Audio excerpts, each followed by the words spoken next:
I don't know what makes for a bigger parody for this movie. The continued mockery of death by impalement, or the logic gaps that are Grand Canyon sized by this point. If Sidney Prescott, Survivor, is married to the chief of police, then shouldn't she be surrounded by cops off the rip? Like that seems like such a obvious plot point that would be pretty consistent throughout the film. And by the way, don't give me, well, then the movie couldn't happen if she was constantly surrounded by security. The writers themselves wrote that into the script and themselves into a corner on that one. There go huge stretches of time where the cops are like nowhere to be found in the midst of a town-wide curfew, no less. No police on patrol or flatfoot escorts. Like, I'm saying to myself, where, like, nowhere. They're not on the main streets, not patrolling the residential areas. Like, what the hell is happening here? They just pretty much, there are even hours that go by where a rather important person in the chain of command is nowhere to be found, and no one finds that. No one can account for their absence to be suspicious in the slightest. Okay, if you say so, movie. So, yeah, to me, just very odd, to say the least. The opening kill, which thank you trailers for having spoiled, is utterly irrelevant to the plot. But, movies, for the love of God, stop doing that, where you basically take an entire clip of a movie and just spoil it. Why do you do that? Especially when, like, don't make the opening to your trailer the opening to the movie. I mean, dude, that's just an L, man. Jesus, you can tell they were really going for broke for this one. Not only is someone culpable in this movie for vehicular manslaughter in front of a policeman, no less, but then media and medics show up on the scene and the driver is simply allowed to roam free without even getting interrogated. Like, what? How would that even happen? And like I swear, the handlers of this franchise, and certainly this film, they're not even attempting to address that with police procedure. It was a murder that took place, and I will give, moving on from that, Jesus, I will give this movie the faintest of praise, as it does attempt moments of tender caring between characters, which unsurprisingly always involves Neve Campbell. And that's about it. That's about all I can give this movie. I should probably address the characters here. First off, even this deep into the series, considering the number of original cast that they continue to rely on to get anyone to care about these movies, it should be well understood by now that your characters matter. Making gory kills is no substitute for one-dimensional caricatures.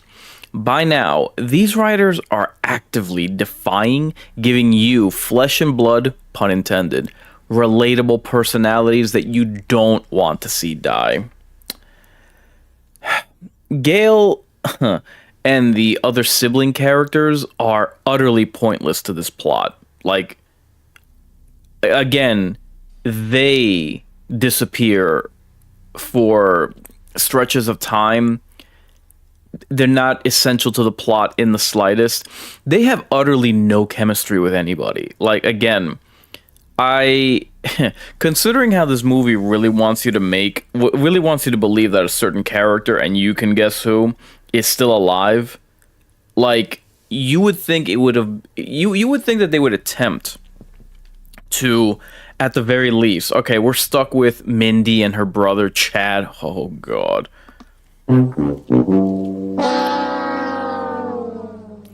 We're stuck with these two characters, and the franchise, the writers are not going to do anything interesting with them. Good, great. One would at least think that they would give them some level of intrigue. Like, I can assure you, their mere presence is not enough to intrigue anybody. Or sell a single ticket or anything like that. One would think that at the very least they would have chemistry with anybody. It's almost like they just appear and they're just silos. There's no interplay between them and anybody else. Like there's exactly no connection between them and Sydney Prescott. You know what I mean? Like Sydney could watch them just get slaughtered in front of her face, and she, and by extension the audience, wouldn't feel anything. Speaking of not feeling anything, oh my God. Sydney's daughter is your generic paint-by-numbers angsty teen, and thus unlikable. I was pleasantly shocked to see that they didn't cuck out the father as bad as I thought that they would.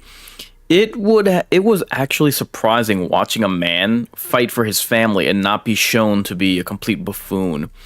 Although, if I had two critiques, he has like, and this goes into the part about character chemistry, this guy has like zero connection with his daughter. Like, I don't even think that they exchanged dialogue. It's like the latest sequel from The Conjuring. And for the franchise that has always attempted to balance humor with horror, I'm shocked they didn't take advantage of Joel McHale's comedic timing. Mercifully, the Mindy Project and her annoying movie detective skills are kept to a minimum. It's funny that she's like 0 for life in accurately guessing the killer, and yet she's continually portrayed as the know-it-all. Boy, they're like smacking you in the face with how useless this character was. Despite them not going as hard with the identity politics as I thought that they would, it still is present where the males are like these foppish, just overly dramatic peacocks or something, or they're like shown to be inferior or awkward. Like the father pretty much makes it out the best out of any of the male characters on this in this film. I gotta ask, maybe I'm forgetting something, but since when does Ghostface leave any crime scene with time on his hands and allowing any targets to live? That happened multiple times in this movie. I'm like, there's nobody rushing you. The cops aren't around the corner. No one's hot on your trail, and you're allowing characters to remain living. Curious? The plot can best be described as anemic at best. If we're being honest, they copy a lot of the mother-daughter dynamic from Scream 4. You know, the one that's supposed to be the bad one. The amount of times that Ghostface makes a call are surprisingly kept to a minimum, which to me I felt was an odd choice, because I'd honestly say that 60% of the villain of Ghostface is the voice. Oh my God, they could not stop mentioning New York and the fact that Sydney was absent. It's like, dude, we're on this movie now, and get the characters that we were following, they're not the main two. The Carpenter sisters, they're not in this movie. They're not in this franchise anymore. Like, we get it. You don't have to keep reminding us, especially since that movie is 3 years old already.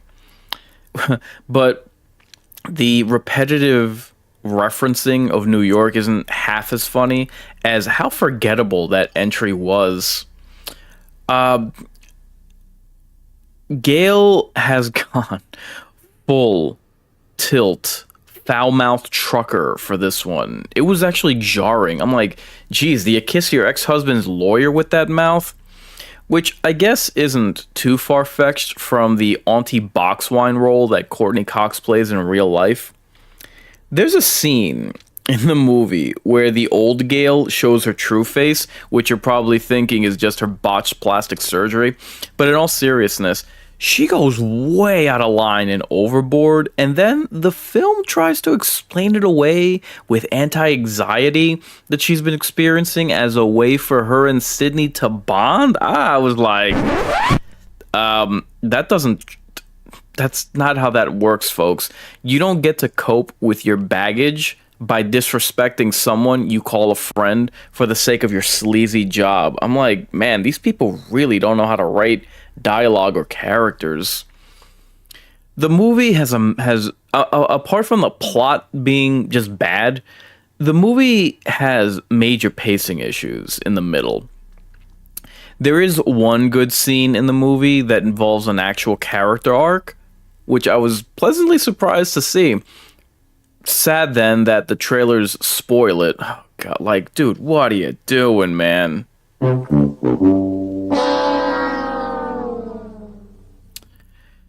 This movie, predictably, continues the trend of bland killer reveals. It was oh my God. I'm sitting there in the theater listening to some psycho babble motivation that could have only come from this antidepressant clinical era of film writing where everything is generational trauma and self-help therapy and mental health. I'm like, the mental gymnastics I'm enduring just listening to the villain monologue their motive had me going cross-eyed. I try to give fans a one film grace period when it comes to these movies where it's all right, the filmmakers get away with a mediocre film that makes money, but again, I give the fans one film grace period. For example, people didn't turn out for Rob Zombie's Halloween 2 because they were already wise to his act from his first egregious film. Similarly, Halloween Kills made significantly less than the 2018 Halloween because it left the franchise nowhere to go. So, all I can say is, judging from the reaction from fans, all I can say is welcome to the party. I've been expecting you for 4 years. No, I would not recommend this movie to anybody. It's unfortunate. Like, man, it's crazy. I've always had an idea for a Scream movie, which I'm not going to pitch here because now isn't the time, but man, a $50 million budget for this movie. They had 3 years. They had the return of Neve Campbell, which I felt like the marketing kind of dropped the ball. Like, there's a way to have pulled it off without referencing New York and her absence from it. It was like, why are you reminding us of another movie that has nothing to do with this one, clearly? And not to mention that, but it's like, dude, we're on this sequel, and she's not in the one that you're marketing. But I wrote this in the description for this video. So many people were fixated on this as the 7th entry and the 30th anniversary. Boy, to me, the only year that I had in mind was 4, because this crap has the problems that exist in Scream 7. They've been persistent since Scream 5 in 2022, and they just kept repeating the same directionlessness with the franchise. One film wouldn't stack on top of the other. And if you're going to say, well, none of the other ones did. Yeah, but how many of the other Scream sequels are any good, man? 2 and 3 and like 5 and 6. They suck. The only good one was 4. Like, and I'm a stand on that, man. I will always champion part 4. And you know what? Now I think people are starting to come around to it because, hey, they brought back Kirby for part 6 because they knew that she was a fan favorite, and these handlers can't create any fan favorites. They can't handle characters. So it's just, this is all we got. Again, a $50 million budget. They had 3 years. They had the Sidney Prescott Scream Queen returning. That was another cringe part of the movie. Oh my god, they just have to go meta. And please, like the whole meta angle has gotten tired. It is like this was an odd duck because they keep the humor, the pop culture references to a minimum, but man, it still isn't good. I enjoy Patty U4Z says I enjoy every single Scream movie. Shout out to you. I couldn't. I've only ever liked one Scream sequel. But yeah, it was so strange because on paper, this movie was missing a lot of like Scream tropes, but it still wasn't good because it's like, okay, it's absent a lot of the humor and the pop culture references, but even references to other movies, but they didn't replace it with anything good. And there was talk that there was, a $500,000 in rewrites, which money well spent because I can only imagine what that other story would have been. It would have been as uninspired as the trip to New York or the requel with part 5. So I can only hope that this movie, I'm sorry to say, but that this movie doesn't do well, because if it does, that will be the same excuse that they will use to make more bland sequels. Scream 7 has to be the sacrificial lamb that is an eye-opener for Hollywood taking a look at the writers and seeing that they're not qualified, and it has to be a wake-up call for other franchises, but sadly I don't think it'll be either. But these were my thoughts on Scream 7. I hope that you will at least take this as a warning if you haven't seen it. I hope that you'll find this cathartic if you have seen the movie. But I think that it didn't hit me as hard as it seems to the rest of the fan base, because like I said, I expected this to be bad. Nothing from the trailers seemed inspiring. It looked like they were just retreading a whole lot of material that came to fruition when I watched the movie. And I have had low expectations for these films for the last 2 installments. It just took everybody else to arrive at this epiphany along with me.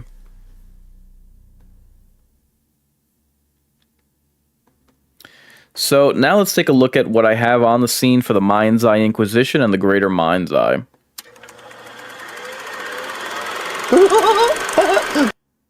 So, this is the first time this week that I have discussed Scream 7. I do invite all of you fine fiends to take a look at my video that I did yesterday called A Tale of Two Series. Scream 7 versus Resident Evil 9. Now you might be saying to yourself, those two don't have anything in common other than a release date, and one's a movie, one's a video game. They might both be in horror, but you couldn't ask for a more distinct and different comparison. Well, I would encourage you to take a gander at that video, because it is a comparison and contrast between both franchises and IPs, and in addition to that, there's a lot more that these two have in common than it may suggest on paper. If you are inclined, I would invite you to take a look at my preview video. This is what you're watching now is my AfterShock reaction video. I would invite you to take a look at my Scream 7 precaution. That was my preview video before I headed out to the theater. And now let's take a look at coming attractions.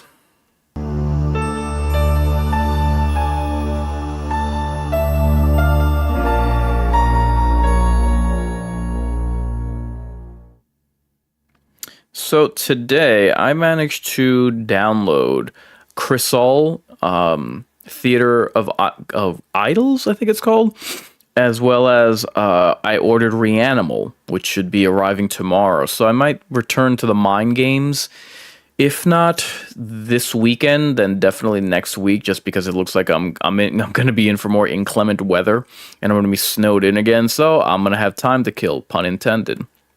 I'm thinking of also doing demos for the Cthulhu, the Cosmic Abyss, as well as They Will Come. Additionally, I am going to do, because I'm not done yet with my Scream coverage, so there was a interview recently with Kevin Williamson, who directed Scream 7 and who was the writer of the original Scream trilogy. So he actually mentioned that he had plans for Scream 4 to spin off into its own trilogy. So you've heard me speak fondly of Scream 4 in this video.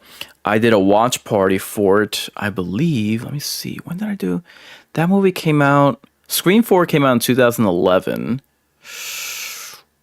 So I may have done a watch party.